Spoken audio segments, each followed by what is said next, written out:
Welcome, Natalie. It's amazing to have you on today. How are you doing? I'm fine. Thank you for having me on. Always a pleasure. Now, for those who don't already know about the amazing work that you're doing, tell us a bit about yourself and what you do. So I'm a personal trainer and nutrition coach. I also work with a psychologist who counsels people as well, but we run a weight loss group. It's a 10-week long group. Each week I talk about nutrition, she talks about a psychological aspect of it, and I won't mention it. Let's start again. Okay.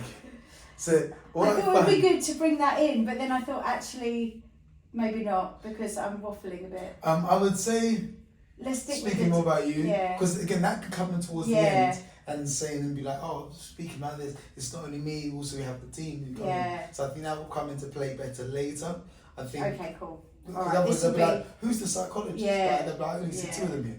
So just okay, let's just go for it again. And again, just let it flow. Don't worry. We can always make a few edits later. So see, because we're at the beginning stuff, but there'll be times where we say something. Don't worry, just let it flow, and we can. Okay. Raw and uncut. Welcome, Natalie. Lovely having you on today. How are you doing? I'm good, thank you. Thanks for having me. Always a pleasure. Now, for our audience who don't already know about the amazing work that you do, tell us a bit about yourself and what you do. So I'm a personal trainer and nutrition coach. I originally studied genetics at university. I then went on to do a master's in bioinformatics. While I was studying, I was also working as a university lecturer, teaching biochemistry and genetics to the undergraduate computer science students. After that, I was working in a few bioinformatics companies, and then I've always loved exercise and training and helping people achieve their fitness goals, like friends and family. So I thought I should just try and make a career out of it as well. So I went on to do personal training and nutrition qualifications, and that's what I'm doing today. Incredible. That sounds, what an amazing journey there. And you know, in terms of today, part of why I brought you on is because you've offered so much insight and guidance, and just wanted our audience to hear more around how they can work and fight for their health. So when it comes to health, this is talking about physical, mental well-being, but in particular, we're going to discuss and look at those trying to fight for their health, so trying to cut weight, so those who are trying to drop, tone up, how many people say, but more around dropping body fat percentage, increasing muscle mass, and looking at the importance of sleep as well. Those are two topics which I think are really important, and you know, you've got great expertise to be able to share and help people with. So, first question, when we're looking around the area of toning, if somebody says, I want to get toned in terms of improving their fitness, what advice would you have to somebody who's looking to tone up? Well, usually when people say toned, it's a certain look they want to achieve, which is a bit less body fat and a bit more muscle mass, so you can see the definition of muscle through the skin. So they need to focus on a calorie deficit to lose the fat. You would need more calories to build the muscle. So I would say split it into phases where you're losing the fat, then you'll go through a phase of gaining the muscle. And how long those are completely depends on the individual, their lifestyle, their goals. But in terms of that fat loss stage, I would say focus on the quality of food. So you need the calorie deficit, so it doesn't need to be too much less. There's a standard equation that you can download off the internet, or a fitness professional can help you find it, and that's a start point. Everyone's bodies respond differently. I would say just drop the calories a little bit by increasing the amount of vegetables and trying to get more variety in your food. So make sure you have enough protein. If you're exercising, a good amount to look for is 2 grams per kilo of body weight. If you're doing a lot of exercise, this can go up to like 2.4, 2.5 grams. Again, work with a fitness professional, nutritionist who understands what would be right for your body and your lifestyle. Try and split those protein quantities throughout the day in equal amounts, making sure you've always got some before and after your workout. Try and have vegetables with every meal. And I would also say you do need good quality carbohydrates. A lot of people get scared of carbs when they're trying to lose weight, or even fats. again, if you look at the quality, avoid processed foods, avoid the obvious things that you would know, like cakes and biscuits and chocolates, but also things that you probably wouldn't realise are high sugar. Like there's a lot of cereal bars and breakfast cereals out there that might say low sugar, high protein, but actually have a look at the labels. They might not really have that low sugar or that high protein. Best bet to stick to real whole foods, vegetables. Proteins come from meats, fish, eggs, beans, pulses, tofu, tempeh. It's a wide range, and look for variety.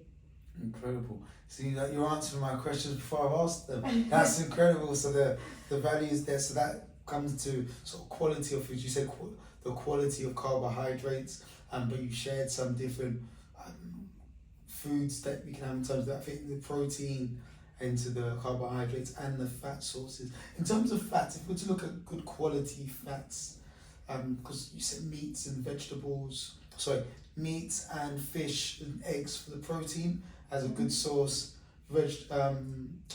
vegetables being key in terms of variety. What fats would you recommend in terms of good quality fats for one who's looking to sort of reduce their body fat? So omega-3 fats are very beneficial for brain health and even for the cells. So our cells actually include fats in them. So we get that from the fat we eat. So if you're eating better quality, you're going to have better quality cells. So I would say oily fish 3 times a week, things like salmon, mackerel, those kind of things, nuts, seeds, avocados, all very good for healthy fats. Lovely. That's amazing. And so and olive oil. Oh, that's a big one. Yeah, that's very good. Yeah, so olive oil. Would you just pour that on top of your vegetables, or would you have that sort of to cook with? Or? I use it to cook with, and I use it to dress salads with. Yeah, I get extra virgin olive oil, cold pressed one. It depends on how much you like it for the taste. I mean, some people don't like to have it on the salad, some people love it. But yeah, just put it wherever you like. Lovely. And so, you spoke about some great foods. A lot of people who are watching this, I've got busy schedules. So I've a full-time mum while running businesses, others just sort of working around the clock. So they may not necessarily be at home when they're having their breakfast, lunch or dinner. So for those who are on the move, who may be having to grab their foods in supermarkets or having to eat out on a regular basis, what recommendations would you have for those who are looking to go to supermarkets, as well as recommendations for those eating out at restaurants? So a lot of supermarkets these days are quite good at providing various pre-packaged salads. The problem with most of them is they don't give you enough protein or enough vegetables in them. But what you can do is buy a smaller packet of meat or fish or prawns, add that to the salad. You can also get smaller packets of vegetables. Some do little packets that size, some do packets that size. So depending on how much you need or how many meals you need to get prepared, that's a really good way of doing it. I quite like getting a big bag of carrots and cauliflower and broccoli and dipping it in some hummus. That's quite good. And fruit's a great one to take on the go. Apples are quite handy in that if you stick it in your bag, it's not going to get too squashed, whereas a banana or a peach might do. So that's quite practical. And small bags of nuts, they're very handy. And nuts are a great food that contains protein, carbs and fat. So like I said, everyone's needs and quantities will be different, but that's quite a good on-the-go food. In terms of restaurants, Nando's is, I think we all love Nando's, shout out Nando's. I'm waiting for that black card coming soon, but I'm patient. Yeah, there's some great healthy options there. You can get half chicken breast. There's lots of vegetables as sides. I really like their broccoli and their sweet potato sides. They're fantastic. They also do quinoa salad, which is quite nice to have with the chicken. And I'm sure there are quite a few others. They bring out new ones all the time, don't they? Absolutely. Any other sort of thing? Nando's nationwide, which is great. Let's say somebody isn't like a general chain restaurant. Any other advice on like what to look for on the menu, whether that's steamed, try to avoid fried or any other sort of recommendations? Yeah, so a lot of restaurants are really good with requests these days. So you can usually get a piece of meat or fish, whether it's a steak or a sea bass or a salmon, and ask for the sides without any butter. Get vegetables on the side, and then go for a potato rather than chips or anything fried with cheese or anything like that. You can get Hawksmoor. They do a really nice baked sweet potato. They've got really lovely mushrooms and broccoli they do on the side, and spinach as well. That's a really good one for a healthy restaurant, but I don't know if they do it outside London. I don't know how big the chain is. But also sushi restaurants. And there's quite a lot around the country now. They're very good. You can have a sashimi, seaweed salad, or there's some vegetables on the side. Sticks and Sushi, I think it's a London chain. There might be a few others. They do an amazing broccoli and cauliflower side dish. Oh, nice. Really tasty. And again, the sauces might not be the best healthy low calorie option, but they are delicious, and it's something you would have in moderation. And if it means you're adding the vegetables in, you're getting the fibre, go for it. Your food is there to be enjoyed, and just everything in moderation, really. Yeah, absolutely. So just goes to show that you can still sort of have client meetings, go out with the friends and family, but maintain your goal of improving your sort of health and well-being for the year. So that's great. Another box tick there, lovely.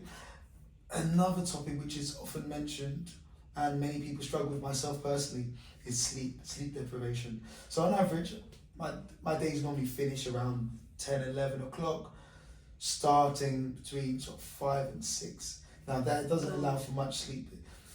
Perhaps I'll be 6 hours on a good day, 4 or 5 on a less so good.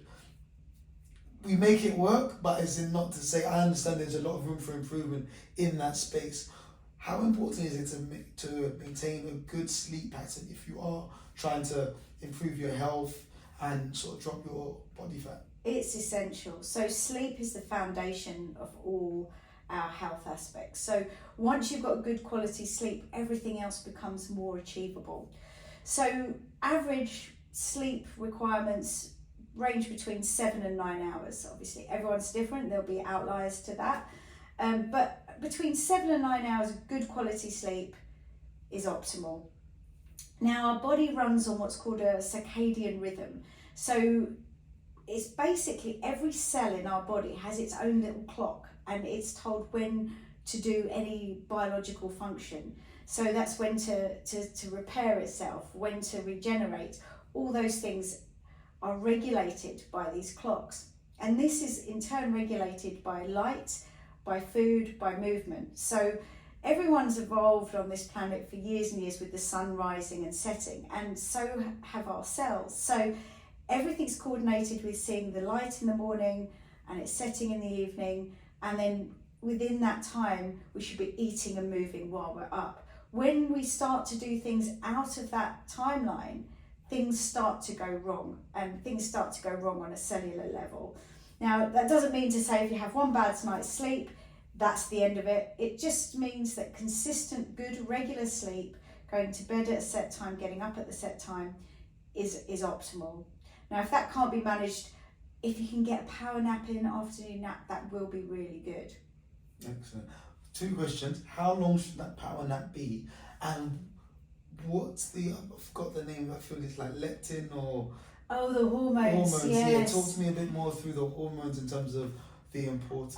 So basically we've got these hormones that tell us when we're hungry and tell us when we're full. So ghrelin is a hormone that signals hunger, and leptin is the hormone that signals fullness. Now, if you've had less sleep than is optimal, these hormones can switch, so you get increased ghrelin levels, you feel hungrier, you get decreased leptin levels, you don't feel full, and you eat more food. Now, I think we've all experienced those nights when we haven't slept and we get up the next day and all we want to do is eat. And that can be really hard if you are trying to lose body fat and you've got your hormones working against you, you're feeling hungrier, you're not getting full, it's going to be really tough. If that's a situation you're in, a good tip, if you can't get the sleep, I know some young parents, well, parents with young children, Mm-hmm. it's just impossible. So try and fill up on vegetables. Vegetables contain a lot of fibre, they're low calorie, so you can still maintain your calorie deficit. Plus you don't even absorb all the calories from these vegetables. They also provide a lot of nutrients, a lot of vitamins, a lot of minerals, a lot of antioxidants that can support your cellular processes as well. Another really good thing about the vegetables is they feed the good bacteria in your guts. So the gut bacteria can then in turn produce these other chemicals. One of them is called butyric acid, which strengthens the lining of the guts. And it just contributes to overall health. Sleep also negatively impacts your microbiome. So if you are helping it along with the extra vegetables, that will really, really help. Incredible. So there we have it. Eat your veg, people, and 7 to 9 hours sleep. If you don't manage to get your 7 to 9 hours sleep, make sure you get a nap in. How long would you recommend for that nap? Oh, everyone's different. I think long enough that you feel refreshed, not too long that you can't go to sleep. Lovely. There we go. There we have it. To stay in the circadian rhythm. See, I'm listening. So that's incredible. Yeah, I feel that I've got so much value from this already. I'm sure our listeners will too. For those who would like to find out more about you, and where can they find you, how can they follow you, and how would they have an opportunity to work with you? So I'm on Instagram at NatalieRMPT, and my website is www.rmpt.co.uk. Incredible. And if they wanted to work with you, what would a day in the life of a client of Natalie Shanahan look like? How would they get your support if they wanted to get that hands-on nutritional advice that you said they're seeking an expert? Like, again, I'm more of a trainer, working around mindset. Do I have some advice on nutrition? Yes, but there's more people who are more qualified, like yourself, who is a nutritionist. So how would one go about working with you? What would that journey look like? So once they've got in touch, we'll organise an initial consultation, and then after that I'll be in contact via text during office hours every day if they need, and then we'll meet up once a week either on a video call or in person and go through different issues that may arise, goal setting, anything like that, and it will just take them through that process gradually till they achieve the goals. If there's any medical issues or conditions, I've worked with dietitians and doctors with that client as well. So it's kind of like an all-round focus on anything they need. And then if they're doing the training with me as well, that's obviously taken into account with the nutrition, and they get a better outcome when they're doing both. Yeah, absolutely. So to get the best outcome, do both training, nutrition, but remember it's 100% mindset. So thank you again for all your time. Oh, thank you for having me. It's a pleasure. That was great.